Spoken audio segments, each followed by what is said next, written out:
Hi friends, welcome back to Mazhathulli creations. Aishwarya ജോഗിങ്ങിന് വരികയായിരുന്നു. ആ സമയം അവിടെ ശ്യാമ മ്യൂസിക് പ്രാക്ടീസ് ചെയ്യുന്നു. അരികിൽ അഖിലുണ്ട്. ശ്യാമയെ ഐശ്വര്യ കാണുന്നുണ്ട്. ഇവളെന്തിനാ ഇവിടെ കിടന്ന് തൊണ്ട കീറുന്നത് എന്ന് വിചാരിക്കുന്നുണ്ട്. അഖിലിനെയും അവിടെ കാണുന്നു. അഖിലിനോട് വന്ന് ചോദിക്കുന്നുണ്ട്, എന്തിനാ ഇവിടെ കിടന്ന് തൊണ്ട കീറുന്നത്? അത് കേട്ട് അഖിൽ പറയുന്നു, അതൊന്നും ഐശ്വര്യ അടുത്തേക്ക് പറഞ്ഞാൽ മനസ്സിലാവില്ല. അതെന്താ, എനിക്ക് കലാബോധം ഇല്ലേ എന്ന് ഐശ്വര്യ ചോദിക്കുന്നുണ്ട്. അങ്ങനെ ഒരു ബോധം 7 അയലത്തൂടി പോയിരുന്നെങ്കിൽ ഇതെന്താണെന്ന് ഏടത്തേക്ക് മനസ്സിലായേനെ. ഇത് കേട്ട് ഐശ്വര്യ പറയുന്നു, വെറുതെ ഒന്നുമല്ല ഞാൻ മിസ് കേരളയായത്. അത് അന്നുണ്ടായ ജഡ്ജസിന് അബദ്ധം പറ്റിയതാണെന്നാ എനിക്ക് തോന്നുന്നത് എന്ന് അഖിൽ പറഞ്ഞപ്പോൾ ഐശ്വര്യ അഖിലിനോട് ദേഷ്യപ്പെടുന്നുണ്ട്. അയ്യോ, ഞാനൊരു തമാശ പറഞ്ഞതല്ലേ എടുത്തി എന്ന് അഖിൽ പറഞ്ഞപ്പോൾ ഐശ്വര്യ പറയുന്നു, അത്തരം തമാശ ഇനി പറയണ്ട കേട്ടല്ലോ. നീ ഇവിടെ നിൽക്കി, ഞാൻ അവളോടൊന്ന് സംസാരിക്കട്ടെ. അഖിൽ അതിനെ തടയുന്നുണ്ട്. എന്റെ എടുത്തി ഒന്ന് പോയേ എന്നൊക്കെ പറയുന്നുണ്ട്. അപ്പോൾ ഐശ്വര്യ പറയുന്നു, എന്നാലും നീ എന്തിനാ ഇവിടെ കിടന്ന് ഇങ്ങനെ നിലവിളിക്കുന്നെന്ന് പറയില്ല അല്ലേ? എടുത്തി ജോഗിങ്ങിനല്ലേ വന്നിരിക്കുന്നത്, നടക്കട്ടെ എന്ന് പറഞ്ഞ് ഐശ്വര്യ അവിടെ നിന്ന് ഒഴിവാക്കാൻ ശ്രമിക്കുകയാണ് അഖിൽ. ഐശ്വര്യ അവിടെ നിന്ന് പോകുന്നു. അങ്ങോട്ട് മാറി നിന്ന് ഐശ്വര്യ വിചാരിക്കുന്നു, എന്നാലും ഇവൾ ഇവിടെ വന്ന് മ്യൂസിക് പ്രാക്ടീസ് ചെയ്യണമെങ്കിൽ അത് എന്തോ കാര്യമുണ്ടല്ലോ, അതെന്താണെന്നൊന്ന് അറിയണമല്ലോ. ഉടൻ തന്നെ ഐശ്വര്യ അരുന്ധതിയെ ഫോൺ വിളിച്ച് പറയുന്നുണ്ട്, ഞാനിവിടെ ജോഗിങ്ങിന് വന്നതാണ്. അപ്പോൾ ശ്യാമ ഇവിടെ മ്യൂസിക് പ്രാക്ടീസ് ചെയ്യുന്നു, കൂടെ അഖിയും. ഇതെന്തോ ലക്ഷ്യം വെച്ചാണ്, അത് ഉറപ്പാ. ചോദിച്ചിട്ട് അഖിയൊന്നും പറയുന്നതുമില്ല. അരുന്ധതിക്ക് വല്ല ഐഡിയ ഉണ്ടോ എന്ന് ചോദിക്കുന്നു. എനിക്ക് തോന്നുന്നത് ആ മ്യൂസിക് റിയാലിറ്റി ഷോയുടെ ഓഡീഷന് വേണ്ടിയായിരിക്കും. ആ ഓഡീഷനിൽ ശ്യാമ പങ്കെടുത്താൽ പ്രശ്നമാണ്. ഒരു കാര്യം ഉറപ്പാണ്, അവള് ജയിക്കും. അത്ര നല്ല ശബ്ദമാണ് ശ്യാമയുടെ. പോപ്പുലർ ചാനലാണ്. സെലക്ഷൻ ആയാൽ പിന്നെ ശ്യാമയെ പിടിച്ചാൽ കിട്ടില്ല. അത്ര പോപ്പുലാരിറ്റി ആവും ശ്യാമയ്ക്കെന്നും അരുന്ധതി പറയുന്നു. അതെ, അപ്പോ നമ്മൾ ഇനി എന്താ ചെയ്യാ എന്ന് ഐശ്വര്യ ചോദിക്കുന്നു. വളർന്ന് പടരാൻ സമ്മതിക്കരുത്, മുളയിലെ നുള്ളണം, അത്ര തന്നെ. ശ്യാമ അങ്ങനെ പ്രശസ്തിയായാൽ പിന്നെ ആ വീട്ടിൽ ഐശ്വര്യക്ക് എന്താ സ്ഥാനം? അതാലോചിക്ക്. ഇപ്പൊ അകന്നു നിൽക്കുന്ന വസുന്ധരയ്ക്ക് പിന്നെ ശ്യാമയാകും പ്രിയപ്പെട്ടവൾ, അത് മറക്കണ്ട എന്നൊക്കെ അരുന്ധതി പറയുന്നു. ആലോചിച്ച് വേണ്ടത് ചെയ്യ്, എന്തിനും ഏതിനും ഞാനും വിസ്മയും ഒപ്പമുണ്ട്, അത് മറക്കണ്ട. നീ വിളിക്കേ എന്ന് പറഞ്ഞിട്ട് ഫോൺ വെക്കുകയാണ് അരുന്ധതി. അങ്ങനെ വെറുതെ വിട്ടാൽ പറ്റില്ലല്ലോ, അരുന്ധതി പറഞ്ഞതാണ് ശരി. ഇവളെ മുളയിലെ നുള്ളണമെന്ന് ഐശ്വര്യ. ശേഷം കാണിക്കുന്നത് ആനന്ദ നിലയത്തിൽ വസുന്ധരയും വർമ്മയും ആദ്യം തമ്മിൽ സംസാരിക്കുന്നു. കമ്പനി കാര്യങ്ങൾ നമ്മൾ കുറെ ചർച്ച ചെയ്തതല്ലേ, ഉടൻ തന്നെ നമുക്ക് കമ്പനിയിലേക്ക് അഖിലിനെ കൊണ്ടുവരണം. അമൃതയും ഐശ്വര്യയും അവിടെയുണ്ട്. അച്ഛാ, തീരുമാനം ശരിയാണ്, പക്ഷേ അഖി എങ്ങനെ സമ്മതിപ്പിക്കും എന്നാദി.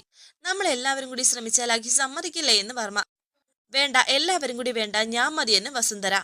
ഞാൻ അവന്റെ അമ്മയല്ലേ, അവനോട് സംസാരിച്ചാൽ അവൻ സമ്മതിക്കുമെന്ന് വസുന്ധര. നീ കാരണമാണ് ഈ പ്രശ്നങ്ങളൊക്കെ ഉണ്ടായത്. അന്ന് ഓഫീസിൽ വെച്ച് അഖി പറഞ്ഞ ആ സദസ്യൻ അംഗീകരിച്ചെങ്കിൽ ഈ പ്രശ്നങ്ങളൊന്നും ഉണ്ടാവില്ലായിരുന്നു. ശ്യാമ വൈസ് ചെയർപേഴ്സൺ ആയിരുന്ന സമയത്ത് നല്ല രീതിയിലായിരുന്നു കമ്പനി കാര്യങ്ങളെല്ലാം നടന്നു പോയിരുന്നത് എന്ന് വർമ്മ പറഞ്ഞപ്പോൾ വീണ്ടും വസുന്ധര പറയുന്നുണ്ട്, ഉറപ്പാ, ഞാൻ അവന്റെ അമ്മയാണ്, ഞാനത് സമ്മതിപ്പിച്ചിരിക്കും. ഇത് കേട്ടു നിൽക്കുന്ന ഐശ്വര്യക്ക് അത്ര പിടിക്കുന്നില്ല. വസുന്ധര ഒറ്റയ്ക്ക് നിന്ന് സംസാരിക്കുന്നു. ഇപ്പോൾ എല്ലാത്തിനും തെറ്റുകാരി ഞാനായി. ഈ ആനന്ദേട്ടൻ എന്താ ഇങ്ങനെ? ശ്യാമയുടെ കാര്യം വരുമ്പോ ദേഷ്യമല്ല എന്റെ അടുത്തല്ലേ? അവൾ ആനന്ദേട്ടനെ ശരിക്കും ബ്രെയിൻ വാഷ് ചെയ്ത് വെച്ചിരിക്കുകയാണ്. വരട്ടെ, താമസിയാതെ അത് അവസാനിപ്പിക്കണം. ഐശ്വര്യ വസുന്ധരയുടെ അടുത്തേക്ക് വരുന്നു. അമ്മ ഇവിടെ വന്ന് നിൽക്കുകയാണോ? ദേഷ്യത്തോടെ വസുന്ധര ചോദിക്കുന്നുണ്ട്. പിന്നെ ഞാൻ എന്ത് വേണോന്ന്? അമ്മ എന്താ ഇവിടെ വന്നതെന്ന് എനിക്ക് മനസ്സിലായി. അത് കണ്ടപ്പോൾ എനിക്കും വിഷമം തോന്നി, അതാ ഞാൻ അമ്മയെ കാണുന്നത്. വസുന്ധര പറയുന്നു, നിനക്ക് തോന്നുന്ന വിഷമം ആനന്ദേട്ടനോ എന്റെ മക്കൾക്കോ തോന്നിയില്ലല്ലോ. എനിക്ക് അവർ അത്രേ വില കൽപ്പിച്ചിട്ടുള്ളൂ, അതാണ്. അമ്മ വിഷമിക്കരുത്, എന്ത് വന്നാലും ഞാനുണ്ട് കൂടെ എന്ന് ഐശ്വര്യ. അഖിയെ എം ഡി ആക്കുന്ന കാര്യം പറഞ്ഞപ്പോൾ നിന്റെ മുഖം ഞാൻ ശ്രദ്ധിച്ചു. എന്താ, അത് നിനക്ക് ഇഷ്ടമല്ലേ എന്ന് വസുന്ധര. അതെങ്ങനെ? അപ്പൊ ഞാൻ അതൊന്നുമല്ല അമ്മയെ ശ്രദ്ധിച്ചത്. നമ്മുടെ അഖി ഇപ്പോ പഴയ ആളൊന്നുമല്ല, അതാണ്. ആ ശ്യാമ നമ്മുടെ അഖിയെ ഇപ്പൊ ഒരുപാട് മാറ്റിക്കളഞ്ഞു. ഇപ്പൊ അമ്മയുടെ സ്നേഹം അല്ല അവന് വലുത്, അവള് പറയുന്നതാ. അല്ലെങ്കിൽ അത്രയ്ക്ക് അവൾക്ക് വേണ്ടി ജീവൻ കളയാൻ നിൽക്കുന്ന അവനല്ലേ ഇടയ്ക്കൊന്ന് വന്ന് കാണുക, അല്ലെങ്കിൽ ഫോണിലെങ്കിലും ഒന്ന് സംസാരിക്കുക. അതും അവൻ ചെയ്യുന്നില്ലല്ലോ. പറയമ്മേ, എല്ലാം അവളുടെ തന്ത്രങ്ങളാ. പിടിച്ച പിടിയില് വെച്ചിരിക്കാൻ അവൾ. ഇപ്പൊ ഏതോ റിയാലിറ്റി ഷോയിൽ അവളെ പങ്കെടുപ്പിക്കാൻ നിൽക്കുകയാണ്. രാത്രിയെന്നോ പകലെന്നോ ഇല്ലാതെ ശ്യാമയെ പ്രാക്ടീസ് ചെയ്യിപ്പിക്കുന്ന തിരക്കിലാണ് അവൻ. ഇനി ഞാൻ എന്റെ കണ്ണുകൊണ്ട് കണ്ടതാണ്, ആ ഓഡിഷനിൽ അവൾ ജയിക്കും. എന്നിട്ട് റിയാലിറ്റി ഷോയിൽ പങ്കെടുത്താലേ അതിന്റെ പ്രധാന ദോഷം അമ്മയ്ക്കാണ്. അപ്പോൾ സിനിമയിൽ പാടാൻ ശ്യാമയ്ക്ക് ഉറപ്പായിട്ടും ചാൻസ് കിട്ടും. പിന്നെ പേര്, പ്രശസ്തി, പണം. ഒടുവിൽ അവൾ നമ്മുടെ വീട്ടിൽ വന്ന് അമ്മയെ വെല്ലുവിളിക്കും. ഒരിക്കൽ അമ്മയെ കാണാൻ വന്നപ്പോൾ അവൾ പറഞ്ഞത് ഓർമ്മയുണ്ടോ? അഖിയെ നമ്മുടെ വീടിനേക്കാൾ വലിയ വീട് വെച്ച് അതിനേക്കാൾ പദവിയിൽ ജീവിപ്പിക്കുമെന്ന്.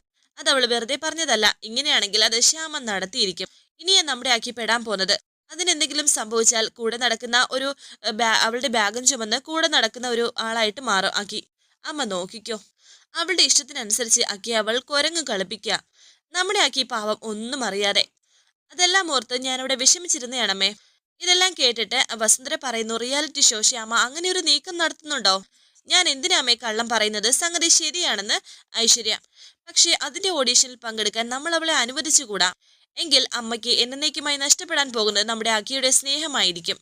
ഈ ഒരു അവസ്ഥയിൽ കഴിയുന്ന അഖിക്ക് കമ്പനിയുടെ MD സ്ഥാനം കൊടുത്താൽ എങ്ങനെയാ? അമ്മ തന്നെ തീരുമാനിക്കേ.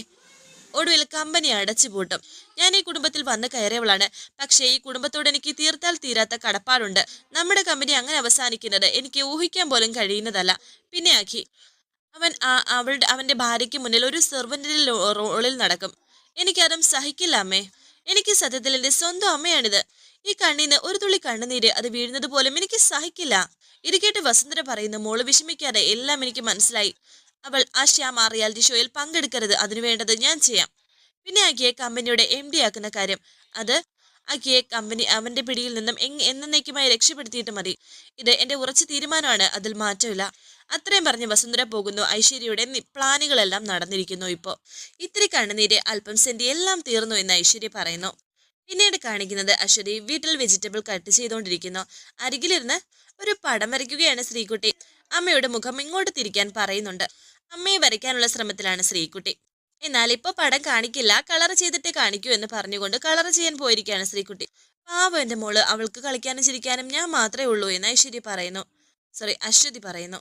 ശേഷം ജയേഷ് അവിടേക്ക് വന്നിരിക്കുന്നു. കാറിലാണ് ഇത്തവണ വന്നിരിക്കുന്നത്. അശ്വതി അവൾ ഇവിടെയുണ്ടെന്ന് വിചാരിച്ച് ജയേഷ് വീട്ടിലേക്ക് കടന്നു വരുന്നു. ശ്രീകുട്ടി പടം വരച്ചുകൊണ്ടിരിക്കുന്നത് ജയേഷ് കാണുന്നു.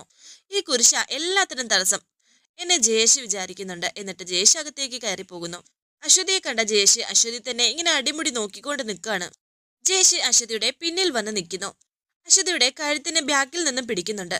അശ്വതി നിലവിളിക്കുന്നു, നീ ഇന്ന് രക്ഷപ്പെടില്ലടി, അടങ്ങി നിൽക്കടി അവിടെ എന്നൊക്കെ ജയേഷ് പറയുന്നുണ്ട്.